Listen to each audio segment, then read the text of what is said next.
activities because it makes it much more flexible, and year to year it's very easy to follow them if they're not specifically there. We can add activities, we can take activities out of the advisory policy again. And I think that is it. So any other discussion or comments? All right, all those in favor? Aye. Aye. Opposed? Thank you, motion carries. We have the tennis court project bid. Yeah. Bids were received for the tennis court projects were from WW Blacktopping, Inc., Nielsen Blacktopping and Concrete, MR Paving and Excavating, Yulin Brothers, Inc., and Dunick, WW Blacktop, Inc. And the lowest bidder, WW Blacktopping, Inc. was the lowest bidder but did not meet project specifications. ISG recommended going with the next lowest bidder, which was Nielsen Blacktopping. And with that, I will make a motion to award the contract to Nielsen Blacktopping and Concrete, Inc. for the Fairmont Junior Senior High School 2026 tennis court project for the total bid amount of $378,000. Second. Thank you. We have a motion by Marty, a second by Dan. Any discussion? This, Jessica, correct me if I'm wrong, but this project is covered by our long-term facilities maintenance plan. Correct, yes, it was our LTFM plan. Yeah, so that funding isn't, or it's been planned for and allocated over the last several years, knowing this was coming in our LTFM plan and part of the 10-year plan that you've approved in the updates. And as I recall, we've looked at this project several times, and I believe this is a rare example of price actually going down from some of the things that we'd had. It seemed like there was maybe a backlog of projects after COVID, and prices were very high, and there weren't a lot of contractors available. Great to see this many bids, and the price is actually much better than the ones we looked at in preceding years, if I recall. And if, for those of you that weren't part of the operations committee discussion, the details of it, it is a mill and overlay project. It's not a complete tear out, and then there do some structural concrete work to minimize the shifting and hopefully the cracks and gaps that form. A part of it too, interesting note, we did ask for research and a potential bid alternate for the addition of pickleball courts as that activity takes off. That addition would have exceeded the totality of this project number that you see here. So without the district resources to do that, because that is new, it would not have fallen under long-term facilities maintenance. We are not able to appropriate the funds for that. But we did do our due diligence, knowing that there's growing interest there, and our facilities indoors right now get used periodically for that activity. But we're consistently doing our research on those things to see what the feasibility is, but financially it was not feasible to add those at this time. Well, and it's important to our schools, it's a community public school, and so we want our facilities to reflect the needs and the wants of the community. Pickleball is a growing interest from the whole country. Right. So maybe someday we'll be able to do that.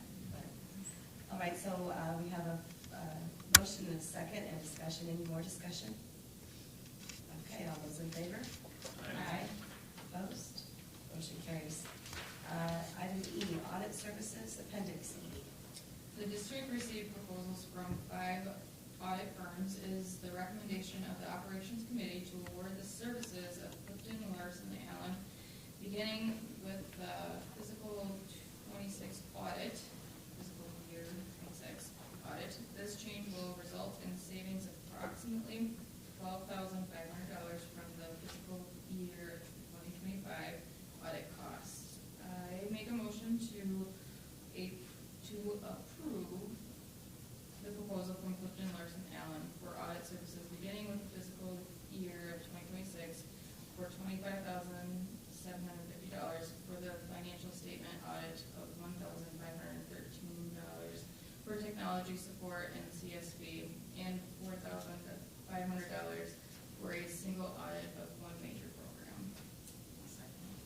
Thank you. We have a motion, a second, for the fiscal year 2026 for the auditing services to be changed. Is there any discussion?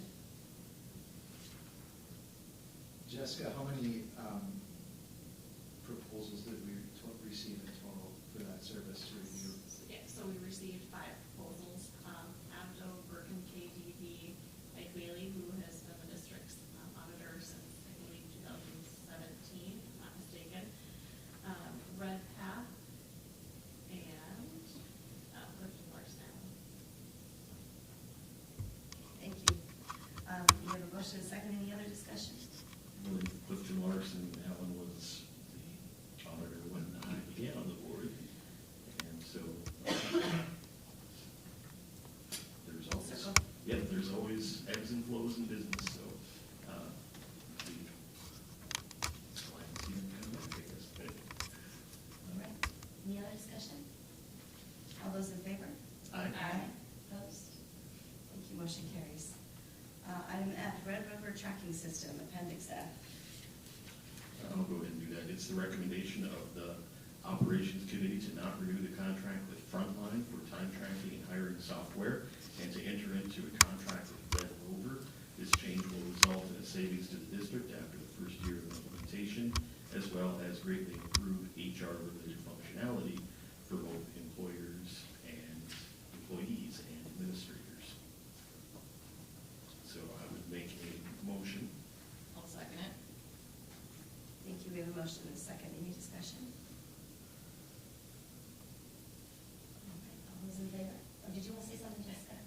Okay. All those in favor? Aye. Opposed? Motion carries. We have the touch point time clock purchase, Appendix G.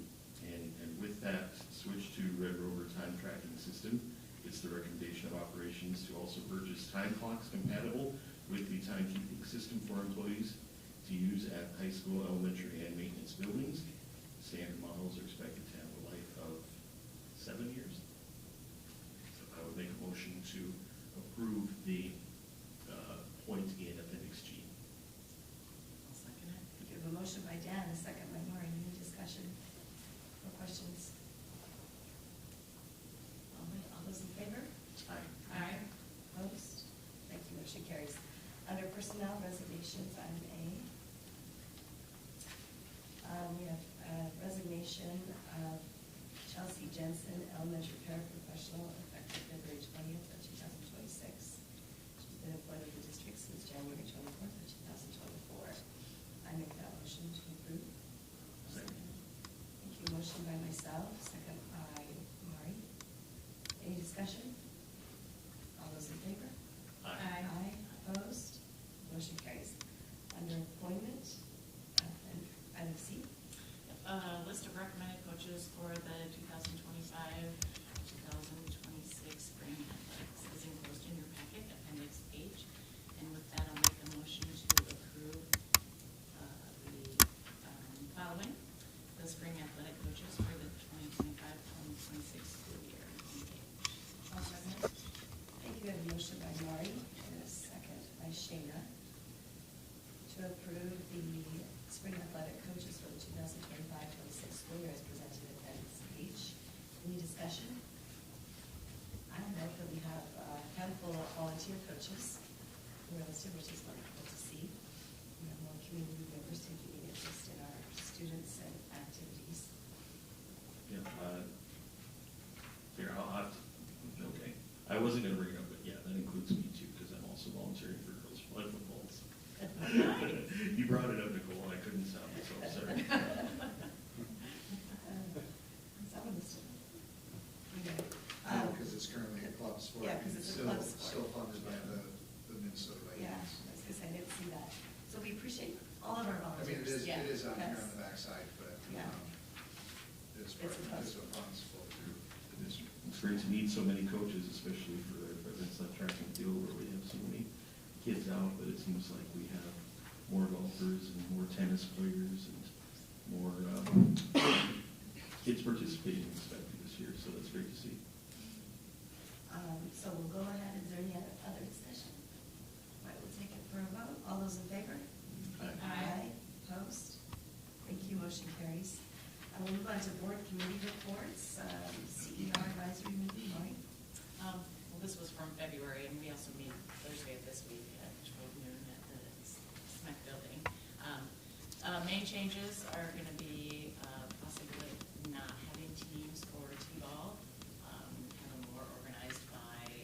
groups and talent level impossibilities. They, with coaches being consistent, so maybe do a count-off thing as the kids arrive, like, 1, 2, 3, 4, 5, there's 6 coaches, and then have them, all the ones go with one group and 2s go with the other.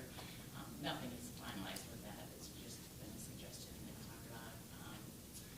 The calendar, or the new catalog will be out, hopefully the first week in April, if not by May, or the middle of April. And those are the highlights that I can Okay, thank you, Marty.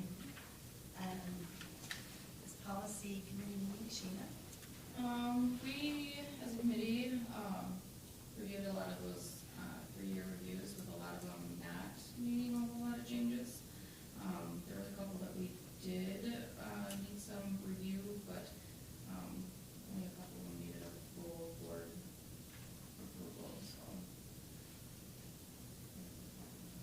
That's okay.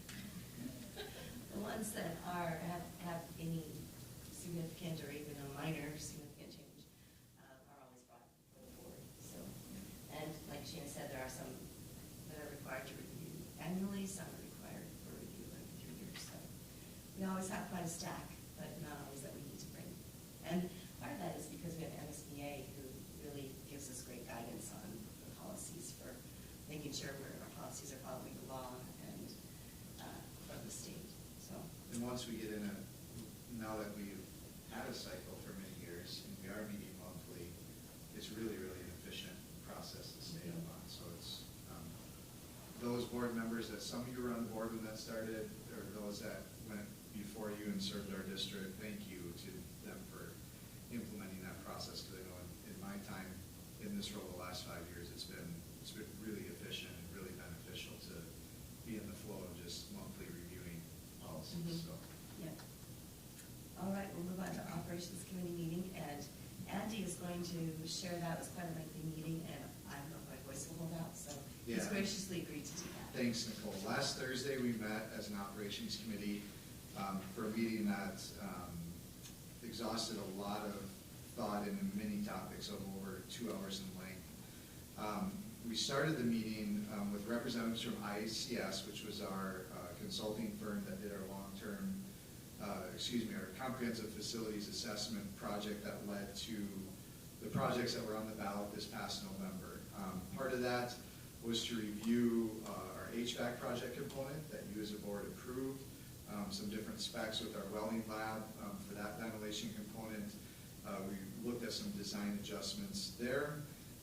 ICS consultant Todd Rapp was also present to help us through an analysis of the November 25 referendum vote that did not pass, and to consider potential school district responses moving forward. We looked at some historical statistics that looked at other communities and the climates in those communities in terms of passage rates and different things to consider moving forward. So we are giving consideration to the timing and engaging with our community again for a potential voter-approved option in the near future, likely within the next calendar year that would come up. We did talk about, as I mentioned at a previous meeting, the operating referendum renewal for consideration of the board would have to be completed by June 15, 2027.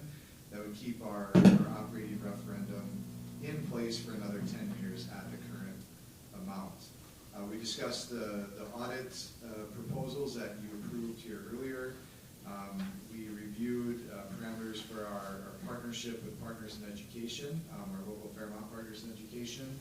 We're working through some growth opportunities there, and I believe at our first April board meeting, they will be present and we'll have a draft of parameters for distribution of those funds for you to consider implementing into district policy.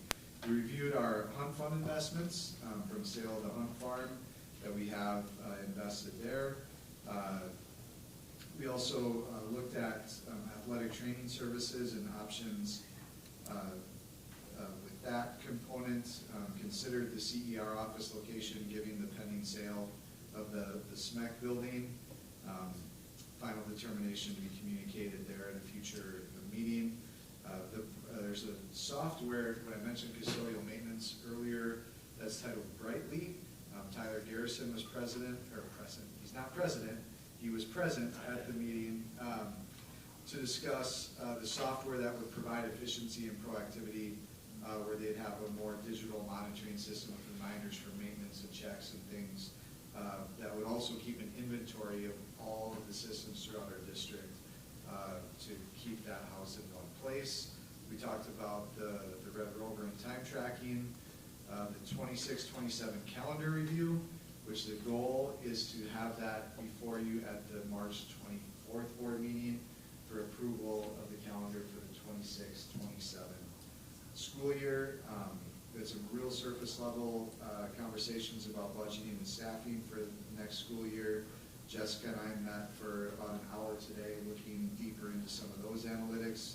Talked about the tennis court bid results that you approved, as well as ideas for spending down our food service reserve fund that has been dictated to us governmentally, telling us we must spend that down because it's over the allowable threshold for the reserve. So a lot of meaningful things regarding the operations and finance of our school district. Thank you. Any questions about the operations committee? I'm very sorry I wasn't able to make it because of, guess what, a cold, Nicole. So, Since you weren't there, I know you didn't share this. No, this is the first time I've seen you, so you can't be blamed. But yeah, that's where a lot of the meat and potatoes work gets done in these communities. So that is good to see. A lot of progress made on those issues. It's good to see that things narrowed in on quite a few important things there. So. Thank you. Anything else? All right, I'll entertain a motion to adjourn, noting we are done before 6 p.m. So moved. I'll second it. Good motion is second. All those in favor? Aye. Opposed? Motion carries. Thank you.